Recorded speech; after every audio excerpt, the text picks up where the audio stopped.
দিন দিন আমাদের মাঝখান থেকে দয়া মায়া মানবিকতা ক্রমান্বয়ে হ্রাস পাচ্ছে। এই ধরুন আপনি রাস্তা দিয়ে হেঁটে যাচ্ছেন, হঠাৎ মারাত্মক এক অ্যাক্সিডেন্টে রক্তাক্ত অবস্থায় আপনি শুয়ে আছেন। আপনি বাঁচার আশা একেবারে ছেড়ে দিয়েছেন। আপনি মনে মনে ভাবছেন এটাই শেষ দিন আপনার। হঠাৎ আপনি দেখতে পেলেন ৩-৪ জন লোক দৌড়ে আসতেছে আপনার কাছে।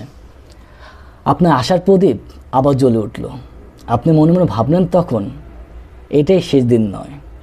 সেই লোকজন আপনার কাছে আসলো, আপনার শার্ট প্যান্টের পকেটে হাত দিয়ে খোঁজা শুরু করলো। আপনি তখনও ভাবলেন সেই সকল লোক মনে হয় আপনি কোথায় ব্যথা পেয়েছেন সেটা দেখছে, যেন তাড়াতাড়ি ট্রিটমেন্ট করা যায় আপনার। কিন্তু কিছুক্ষণ পরে তারা আপনার শার্ট প্যান্টের পকেট থেকে টাকা পয়সা মূল্যবান জিনিসপত্র নিয়ে হাঁটা শুরু করে দিল। আপনি পলকহীন চোখে তাকিয়ে রইলেন। বলতে শুরু করলেন, ভাইরা, আমাকে এভাবে রেখে যেও না। তোমরা আমার টাকা পয়সা মূল্যবান সব কিছু নিয়ে যাও, আমাকে কোনো মতে হসপিটালে পৌঁছে দাও। কিন্তু তারা আপনার কথা ভ্রুক্ষেপ করে এগিয়ে যাচ্ছে। অবশেষে আপনি এটাও বললেন, আমাকে হসপিটালে নেওয়া দরকার নেই।